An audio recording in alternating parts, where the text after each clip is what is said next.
Hello everyone. My presentation title today is Digital Device Index between Peninsular Malaysia and East Malaysia. Tengku Datuk Seri Zafrul Tengku Abdul Aziz, the Malaysian Minister of Finance, revealed on 7 October 2022 during the Malaysia Budget 2023 announcement that 11.7 million have been dedicated to East Malaysia development goals. The annual increase in the funding given for the development of East Malaysia by the Malaysian government. This is one of the government efforts to bridge the digital divide between East Malaysia and Peninsular Malaysia. East Malaysia, which includes Sabah and Sarawak, has not developed considerably throughout time, despite rising resources and development efforts that have not yielded the anticipated outcomes. The states of Sabah and Sarawak continue to be the poorest and least developed in Malaysia. This indicated that the years of effort were squandered.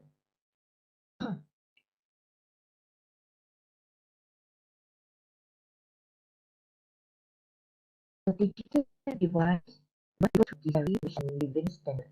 During the COVID-19 pandemic, the digital divide between these two regions became strikingly evident.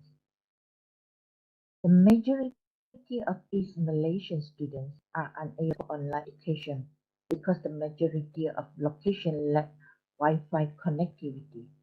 In East Malaysia, it is far more challenging for a student or employee who is assigned to work or study from home to earn their trust. This is because of the dismal interiors of Sabah and Sarawak and inadequate 2G, 3G, and 4G internet coverage area. During MCO Malaysia, it is impossible to collect essential data and information to improve.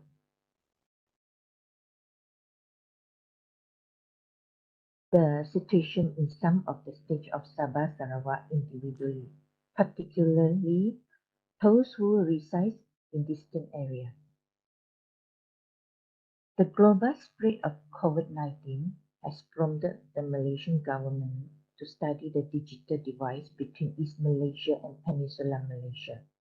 Sometimes East Malaysia is portrayed as being in a stage of decline, as being impoverished, and as having inhabitants who still live in trees and travel by sampan.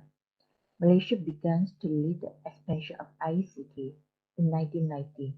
The Multimedia Super Corridor in Malaysia is a major endeavor to promote ICT accessibility. Implementation of the Knowledge-Based Economic Master Plan aims to promote the expansion of ICT in a range of Malaysian enterprises. The 10 Malaysia Plan 2011 to 2015 has helped Malaysia transformation into a digitally innovative nation. The ICT Roadmap and the Digital Malaysia Project are among the initiatives made to ensure the success of the 10th Malaysia Plan. The 11 Malaysia Plans 2016 to 2020 aims to improve ICT utilization to boost Malaysia's competitiveness and prosperity. The Malaysian government has established a correlation between ICT proficiency and the competitiveness and ability to collect money from competitors. Methodology. The survey has three sections: personal information, the 13 questions about COVID-19, and a 10 questions internet survey. Only three dimensions were considered in this investigation: background check, internet familiarity, and current affairs discussion on the COVID-19 outbreak. The first section of the questionnaire seeks to evaluate the initial stage of the digital device, which is always associated with the social economy profile of community. For the second component of the questionnaire, COVID-19 information must be researched.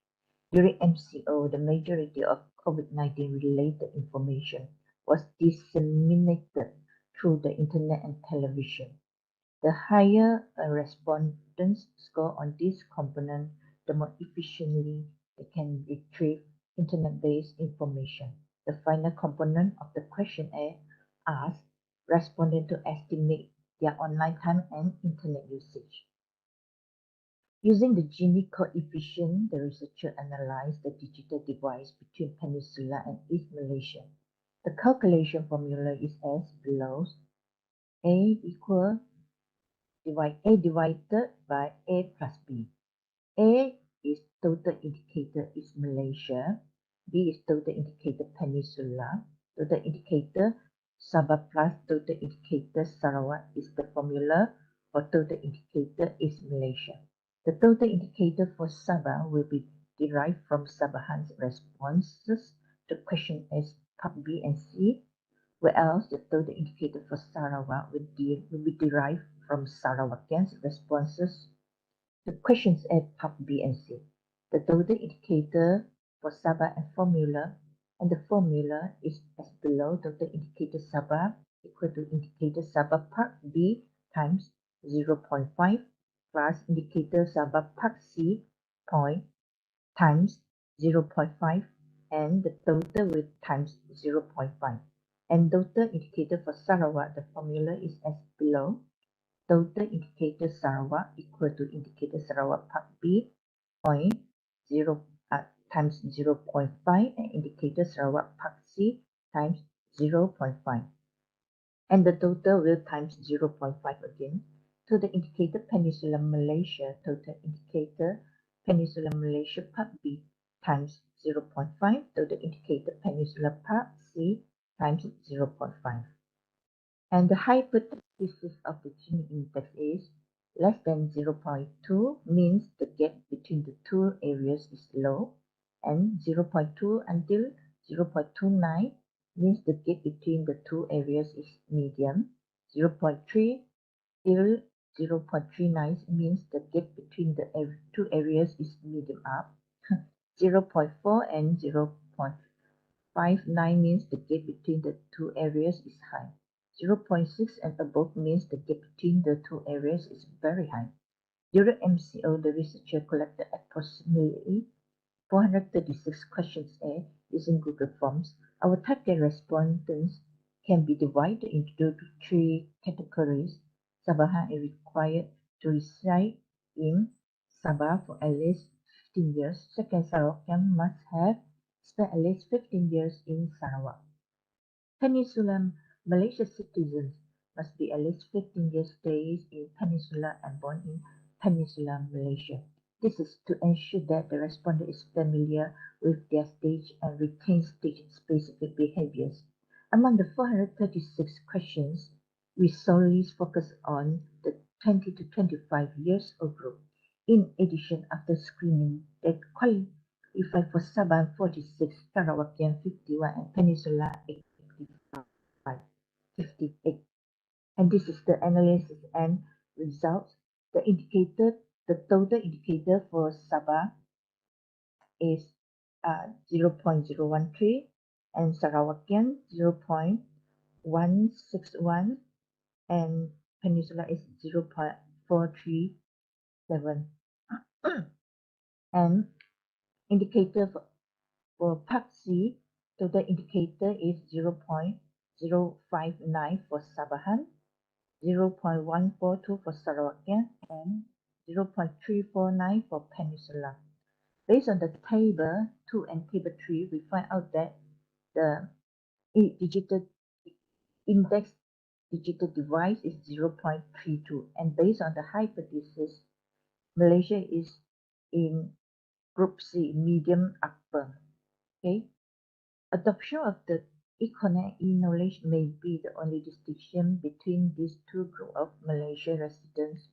And discussions and conclusion, the government should take this digital device issue seriously, as it will encourage more individuals to relocate to areas with better internet service to enjoy more internet access. The research reached the same conclusion regarding as young people forced to leave rural areas due to a lack of job and poor quality education, and as elderly persons forced to leave due to a lack of health care.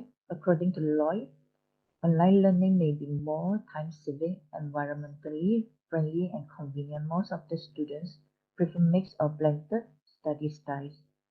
The COVID-19 issues leads us to fear that we would no longer be permitted to travel or engage in the same activities as before the pandemic. We have been placed under lockdown in our residence or room.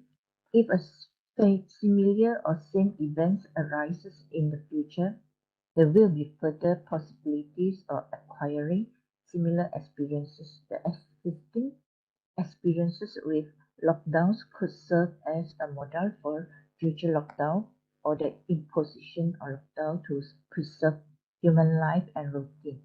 If a human ever lost control and authority in the physical world, the only world we could rely on would be the digital world, and its functioning ecosystem would allow us to save the physical world.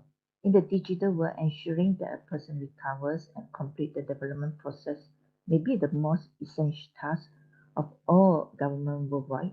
This is a crucial preparation for their citizens and face to unknown challenge one day when we all have lost control of our rights, including the ability to go anywhere in the physical world, so that we could at least continue to communicate in the digital world and cooperate with the authority when needed to safeguard our physical world. Okay, that's all for my presentation. Thank you.